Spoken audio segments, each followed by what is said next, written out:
This is one of those creepy posters that I read, and it just gives me the willies. This is a horror story by a user from Reddit. It's about something called the vanishing hitchhiker, where a hitchhiker gets in your car, disappears, and then reappears in the back seat. And this one is particularly creepy because there's more than one hitchhiker. So let's read it. The old adage goes, if you pick up a hitchhiker, you should never let them in your car. But what do you do when you have no choice? About 10 years ago, I was working as a paramedic in a fairly small town. Our shifts were always busy, and we were often exhausted after our 24-hour shifts. The small town meant that it didn't take much for us to be sent home early if things were too hectic. My partner and I were doing just that. We were heading home at about 11 p.m. after our shift had ended at 7 a.m. I was driving, and my partner was in the passenger seat trying to catch up on some sleep. Suddenly,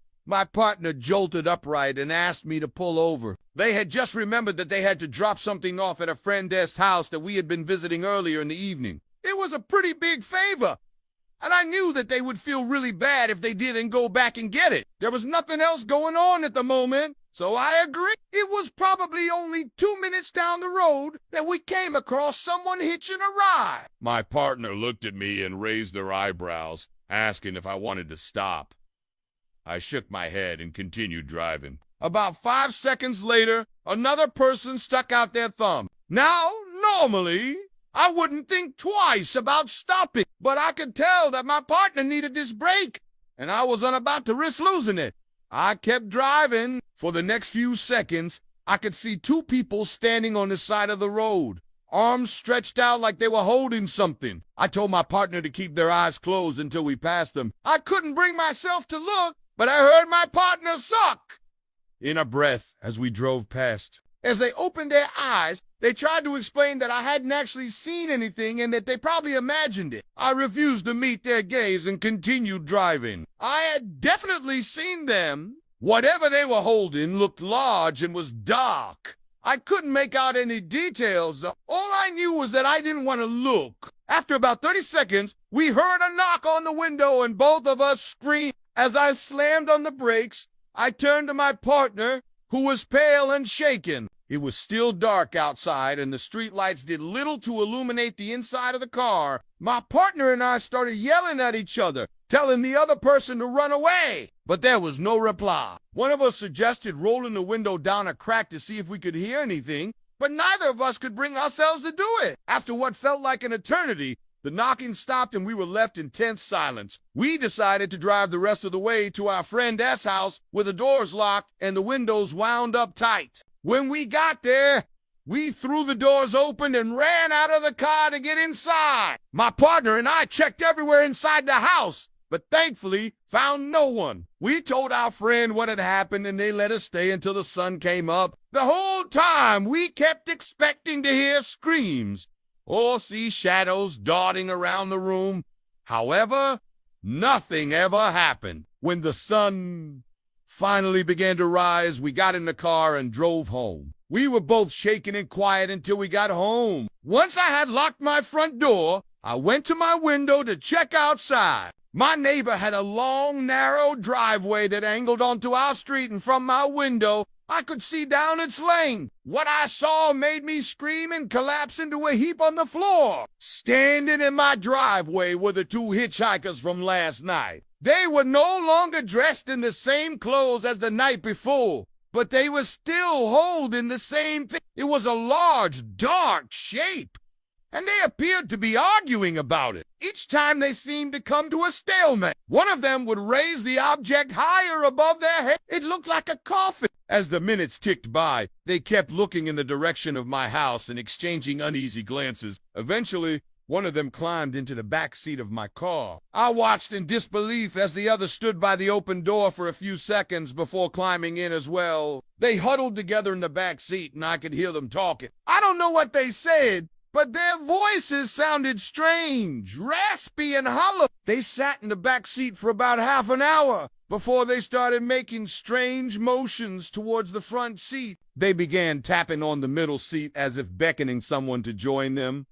I was frozen in fear, Not knowing what to do, one of them began banging on the seat impatiently, and I could hear muffled thumping sounds coming from the back seat. That's when I realized they weren't in the back seat. They were sitting in the middle of the front row. I must have been looking down when they got in. I must have stood there for a while, frozen in terror, because eventually they stopped banging on the seats and started pounding on the glass. As the first rays of sunlight crept over the horizon, the thumping from the back seat grew louder. Then I heard a scratching sound. The tapping became more frantic and a new voice joined in, speaking urgently. The voice was male, but it sounded distorted, like it was coming from behind a wall. Then I saw something that sent shivers down my spine. The driver's side window started fogging up. I stared in disbelief as the image of a hand slowly formed on the glass. It was a skeletal hand, bony fingers reaching towards me with fingernails that looked like curved hooks.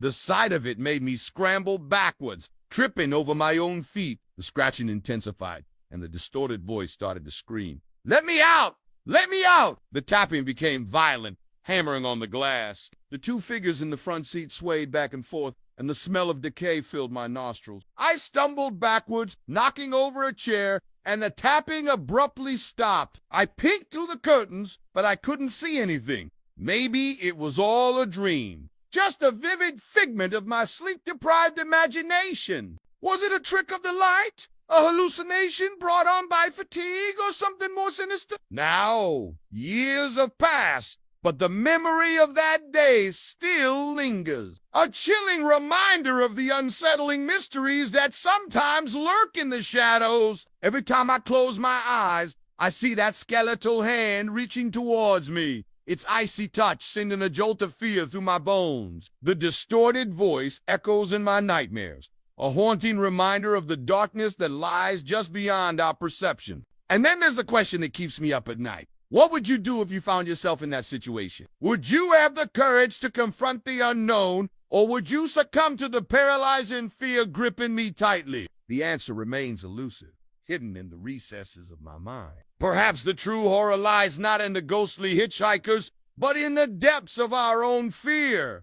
Yeah, that's messed up. I wonder if it's related to the vanishing hitchhiker trope, because it seems like a lot of stories follow a similar structure, right? You get a hitchhiker in your car, they disappear, and then they show up in the back seat. It's like they have a transporter or something. So if you picked up two hitchhikers in your car and then they disappeared, where do you think they would show up? If you're thinking, oh, the back seat, you are wrong, because in many versions of the vanishing hitchhiker story, they end up in the front seat. And if you thought, oh, maybe they'd be in the trunk, you're also wrong, because in many versions of the vanishing hitchhiker story, they end up there too. And if you thought, well, gee, it's a mystery, why not just look everywhere? You are also wrong, because in many versions of the vanishing hitchhiker story, it turns out they are everywhere and nowhere at the same time, like they're not actually in the car at all. And some versions are even weirder than that. Like in this version,